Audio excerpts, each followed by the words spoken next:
इस तरह से हम कह सकते हैं कि जो अखंड गढ़वाल था उसका अंतिम शासक प्रद्युम्न शाह था। क्योंकि नमस्कार दोस्तों, हमारे YouTube चैनल पर आपका स्वागत है। मेरा नाम आशीष रावत है। मैं PR के स्टडी पॉइंट में सीनियर फैकल्टी हूँ। दोस्तों अभी हम उत्तराखंड पढ़ रहे हैं। उत्तराखंड में जो आज की क्लास में हम पढ़ेंगे वो पढ़ेंगे हम प्रद्युम्न शाह। प्रद्युम्न शाह से पहले थोड़ा सा पिछली क्लास का अगर हम रिवाइज करें तो लास्ट क्लास में हमने एक शासक पढ़ा था, नाम था जयकृत शाह। जयकृत शाह फिर इन्हीं को ही जयकीर्ति शाह भी कहा गया है। जयकीर्ति शाह के कार्यकाल में कुछ ऐसी विशेष घटना तो नहीं घटी, लेकिन ये अपने कार्यकाल में अपने दरबारियों और अपने भाइयों से ही पूरा टाइम उलझता रहा। मतलब उनके विद्रोह को दमन करता रहा या फिर उनसे युद्ध करता रहा। उसके बाद लास्ट में देवप्रयाग के रघुनाथ मंदिर में इसकी मृत्यु हो जाती है। तो उसके बाद जो 54वां शासक बनता है प्रद्युम्न शाह। अब प्रद्युम्न शाह से पहले थोड़ा सा कुछ चीज़ें और देख लें अगर हम कि प्रद्युम्न शाह के पिता का नाम था ललित शाह। ललित शाह के बारे में हमने पढ़ा था कि इनके 4 पुत्र थे। पहले का नाम था प्रद्युम्न, दूसरे का नाम था जयकृत या जयकृति, तीसरे का नाम था पराक्रम और चौथे का नाम था प्रीतम शाह। तो ये 4 भाई थे। 4 भाई में से अभी तक मतलब जब तक हम ये प्रद्युम्न शाह शासक पढ़ेंगे उससे थोड़ा सा पहले की घटना देख लें। उससे पहले गढ़वाल में जयकृत शाह शासन कर रहे थे, कुमाऊं में प्रद्युम्न शाह शासन कर रहे थे। उसके अलावा ये 2 भाई थे। इसमें जो पराक्रम शाह था वो अपने ही भाई जयकीर्ति शाह के खिलाफ षड्यंत्र रचा था ताकि वो गढ़वाल का शासक बन सके। तो अब सिचुएशन कुछ इस तरह से हुई कि हमने लास्ट क्लास में पढ़ लिया था कि जयकृत शाह की मृत्यु हो गई। अब जब जयकृत शाह की मृत्यु हो गई तो गढ़वाल में कोई भी अब अगला शासक नहीं था। तो प्रद्युम्न शाह ने सोचा कि क्यों ना वो अब गढ़वाल का भी शासक बन जाए। वैसे भी उसे जो कुमाऊं का एरिया था वो पसंद नहीं आ रहा था। वो चाहता था कि वो दोबारा से अपने जो पैतृक निवास है उसका वहाँ पर जाए वो। तो जब जयकृत शाह की मृत्यु हो गई तो प्रद्युम्न शाह चाहता था कि वो गढ़वाल का शासक बने, और ऐसा ही हुआ। इस कार्य में उसकी सहायता उसके प्रधानमंत्री करते हैं जब वो कुमाऊं की राजगद्दी पर बैठा था। नाम था हर्षदेव जोशी। हर्षदेव जोशी भी उसे कहता है कि आप गढ़वाल में शासन कर लीजिए। तो कुछ इस तरह से होता है, जिसके बाद गढ़वाल का अगला शासक बन जाता है प्रद्युम्न शाह। अब प्रद्युम्न शाह गढ़वाल का शासक बन गया और साथ साथ हम देख रहे हैं कि वो कुमाऊं का शासक भी है। तो मतलब ये इंपॉर्टेंट फैक्ट हम प्रद्युम्न शाह के बारे में कह सकते हैं कि वह एकमात्र शासक था जिसने गढ़वाल और कुमाऊं दोनों जगह शासन किया था। इससे पहले हमने कोई भी ऐसा व्यक्ति नहीं पढ़ा, ना ही आगे पढ़ेंगे। तो एकमात्र व्यक्ति जिसने गढ़वाल और कुमाऊं दोनों में शासन किया नाम था प्रद्युम्न शाह। प्रद्युम्न शाह के बारे में और फैक्ट पढ़े तो प्रद्युम्न शाह जब राजगद्दी पर बैठते हैं तो उस टाइम पीरियड में राजगद्दी पर बैठते ही 1786 में इस पर आक्रमण हो जाता है रोहिलों का। और रोहिलों का सरदार था उस टाइम पर गुलाम कादिर। तो हम ये देख रहे हैं कि गढ़वाल पर रोहिलों का ये दूसरा आक्रमण। इससे पहले हमने 1757 में पढ़ा था कि यहाँ गढ़वाल पर रोहिलों का आक्रमण हुआ था जब यहाँ के शासक थे प्रदीप शाह, और देहरादून परगना उनसे छीन गया था और इस पर अधिकार हो गया था रोहिलाओं का। तो पहला प्रदीप शाह के टाइम पीरियड में, दूसरा प्रद्युम्न शाह के टाइम पीरियड में 1786 में हुआ था। अब सिचुएशन कुछ इस तरह से बनी कि इसको पैरेलल लिख लेते हैं, गढ़वाल और कुमाऊं।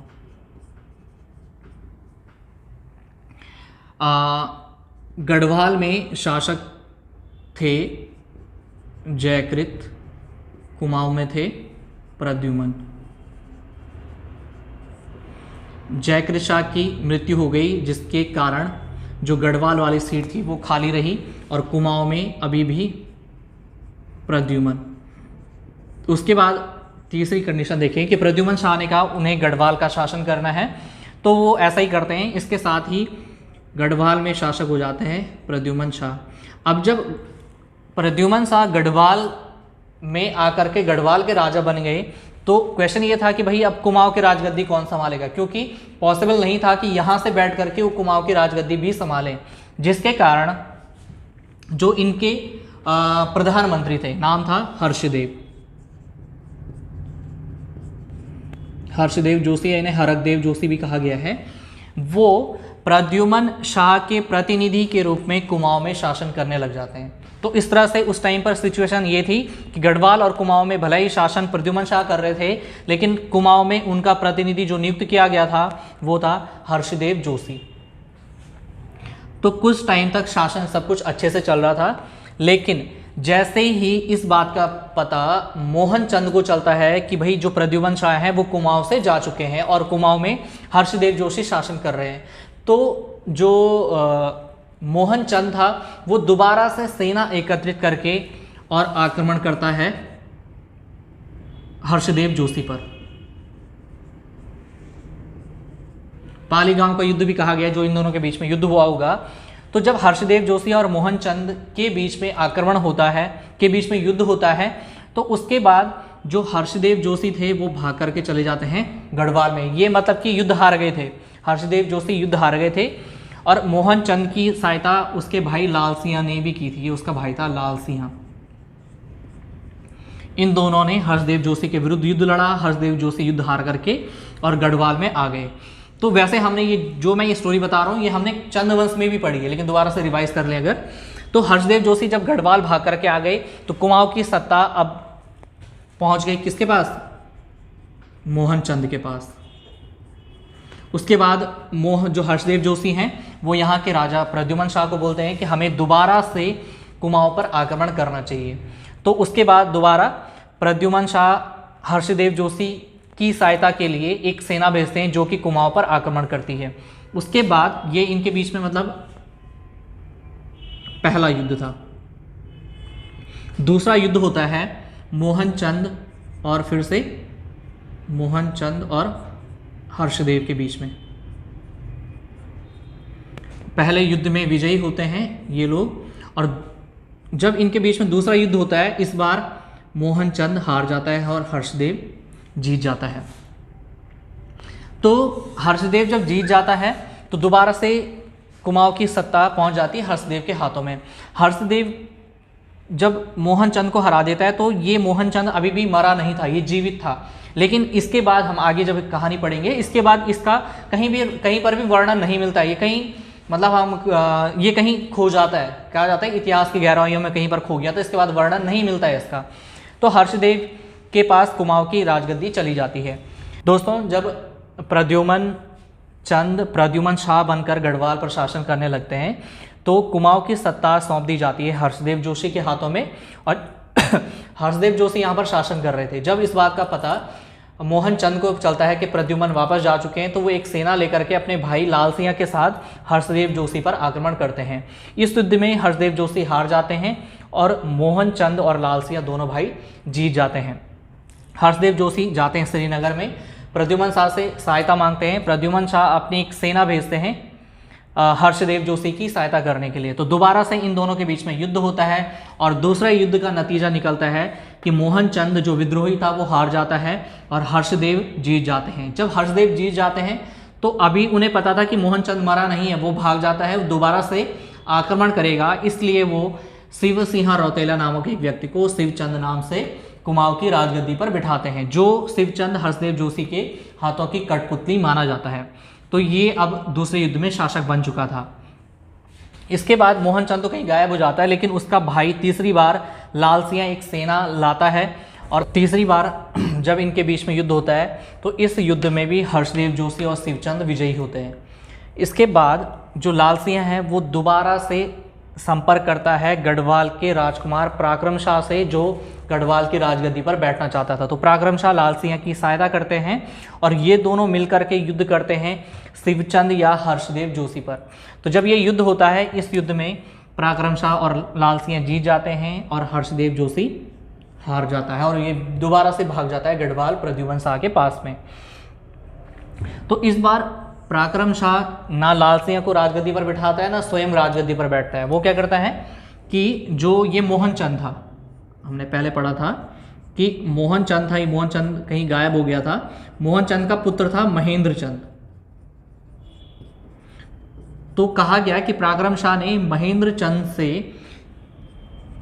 40,000 वार्षिक नजराना कर लेकर के कुमाऊं की राजगद्दी महेंद्रचंद को सौंप दी थी। तो इस और बाद में ये महेंद्रचंद ही कुमाऊं का अंतिम शासक साबित होता है, क्योंकि इस पर 1790 में गोरखाओं का आक्रमण हो जाता है और इसके साथ ही जो कुमाऊं की जो पूरी भूमि थी वो गोरखाओं के अधीन हो जाती है, उनकी कुमाऊं की सत्ता गोरखाओं के अधीन चली जाती है। तो इसके बाद जो पराक्रम शाह था वो अभी भी कोशिश कर रहा था कि उसे गढ़वाल की राजगद्दी मिल जाए। उसके लिए उसने क्या किया कि प्रद्युम्न शाह के कुछ विश्वास पात्र व्यक्ति थे, जिनमें प्रमुख थे रामा, धरणी, डोभाल बंधु। पराक्रम शाह ने इन विश्वास पात्रों की, जो कि प्रद्युम्न शाह थे, प्रद्युम्न शाह के विश्वास पात्र थे, उनकी हत्या करवा दी। उसके अलावा मौला राम ने एक पुस्तक लिखी है गढ़ गीता संग्राम। इस पुस्तक में मौला राम ने पराक्रम शाह के जो बुरे कर्म थे उनका वर्णन किया। कहा गया कि मौला राम जो पराक्रम शाह था, पराक्रम शाह द्वारा मौला राम की जो जागीरें थी उनसे सारी ले ली गई, उनकी पेंटिंग्स पुस्तकें वगैरह जो थी वो उनसे हड़प ली गई थी। तो ये सब कुछ काम वो कर रहा था कि वो उसे गढ़वाल की राजगद्दी दोबारा से मिल सके। इसीलिए जो मौला राम थे, मौला राम ने उसे भोग विलासी शासक कहा। इसके अलावा अन्य कुछ ऐसी संज्ञाएं दी गई थी। तो प्रद्युम्न शाह भी हम कह सकते हैं कहीं ना कहीं अपने भाई पराक्रम शाह से परेशान थे, जिस तरह से जयकीर्ति शाह थे। तो वो जो मतलब जो जयकीर्ति शाह के साथ प्रद्युम्न शाह ने किया था वही उनका भाई पराक्रम शाह उनके साथ अब कर रहा था। तो जब ये सब कुछ गढ़वाल में चल रहा था तो इसी टाइम में मतलब कि 1790 के आसपास, हमने अभी थोड़ी देर पहले पढ़ा था, या पहले चंद्रवंश में पढ़ा था कि 1790 में जो गोरखा थे वो कुमाऊं पर आक्रमण कर देते हैं। और अभी हमने पढ़ा था कि जो कुमाऊं था, कुमाऊं का उस टाइम पर शासक था महेंद्रचंद। महेंद्रचंद को बिल्कुल भी आइडिया नहीं था कि इस टाइम पर भी गोरखा वहाँ पर आक्रमण कर सकते हैं। वो सेना एकत्रित करता है, युद्ध भी करता है, लेकिन उस युद्ध में हार जाता है, जिसके बाद समस्त कुमाऊं का जो एरिया था वो गोरखाओं के अधीन हो जाता है। 1791 में जो गोरखा होते हैं वो गढ़वाल पर भी आक्रमण करते हैं और गढ़वाल के शासक थे उस टाइम प्रद्युम्न शाह। प्रद्युम्न शाह जब गढ़वाल पर आक्रमण करते हैं ये लोग, तो गढ़वाल के दक्षिणी एरिया से ही आक्रमण करते हैं। और दक्षिणी एरिया मतलब पौड़ी का कुछ हिस्सा। तो पौड़ी में गढ़वाल शासकों का एक गढ़ था जिसका नाम था लंगूरगढ़।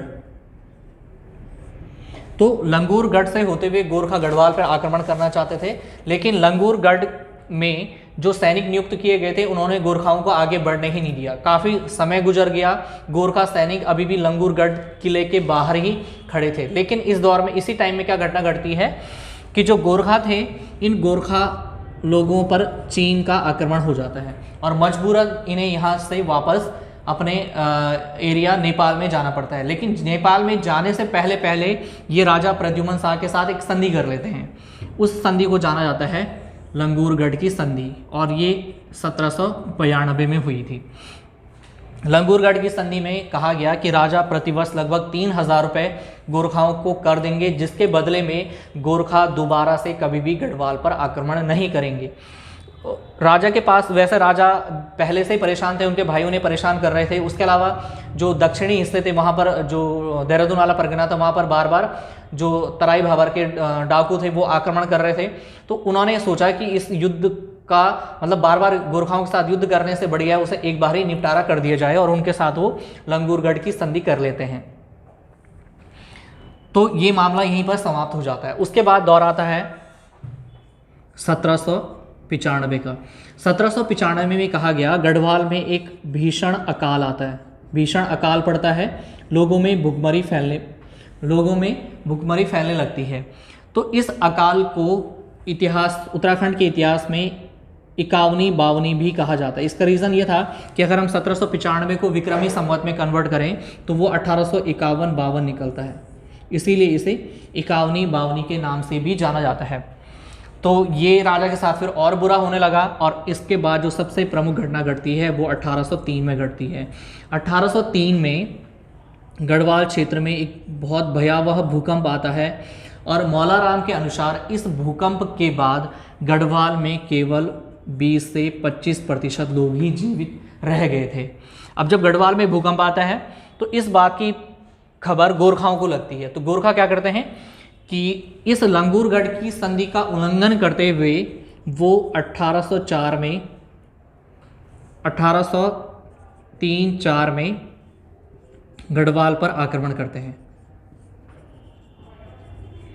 गढ़वाल पर आक्रमण करते हैं और हमने देख ही लिया उस टाइम पर जो गढ़वाल था उसकी बहुत ही दयनीय स्थिति हो चुकी थी, क्योंकि अकाल पड़ा, राजकोष खाली हुए, राजकोष खाली मतलब कि अनाज भंडार खाली हो गए, राजकोष भी खाली हो गए। राजा ने जैसे जैसे अनाज की व्यवस्था करवाई, उसके बाद 1803 में भूकंप आया, लोग भी मर गए, मतलब उसके पास सेना एकत्रित करने के लिए भी व्यक्ति नहीं बचे थे। अब राजा ने जैसे तैसे अपने, कहा जाता है सहारनपुर वाले इलाके में जाकर के अपने गहने बेचे और एक सेना एकत्रित की कि ताकि वो 1803-4 में जो गोरखा हैं उनके साथ युद्ध कर पाए। और गोरखाओं के साथ युद्ध होता है। सबसे पहले गोरखा और राजा प्रद्युम्न शाह, इनके बीच में पहला युद्ध होता है श्रीनगर में, और श्रीनगर में युद्ध होता है जिसमें प्रद्युम्न शाह हार जाते हैं और प्रद्युम्न शाह हारने के बाद भागते हैं जो उत्तरकाशी वाला एरिया था वहाँ पर, उत्तरकाशी की तरफ भागते हैं। यहाँ पर दोबारा से गोरखा इन्हें पकड़ लेते हैं, दोबारा से इनके बीच में युद्ध होता है। इस युद्ध में दोबारा प्रद्युम्न शाह हार जाते हैं। उसके बाद वो मैदानी भाग की तरफ भागते हैं और दोबारा युद्ध होता है चमुआ में। चमुआ प्राचीन नाम था गढ़वाल के चंबा नामक स्थान का। चंबा में दोबारा से प्रद्युम्न शाह और गोरखाओं के बीच में युद्ध होता है जिसमें दोबारा गोरखा जीत जाते हैं और प्रद्युम्न शाह हार जाते हैं।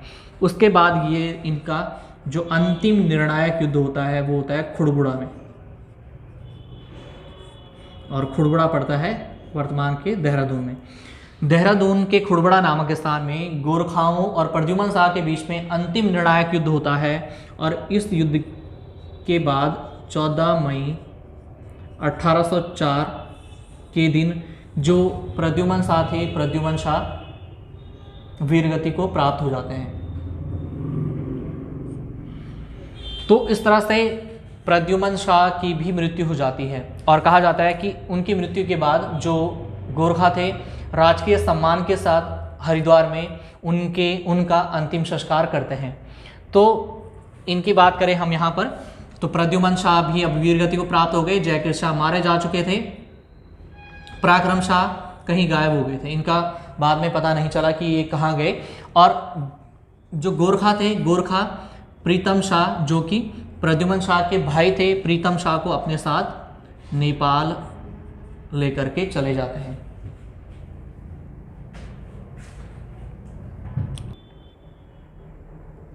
और प्रद्युम्न शाह के टाइम पीरियड में जो घटनाएं घट रही थी उनका वर्णन एक यूरोपियन यात्री ने किया था जिसका नाम था हार्डविक।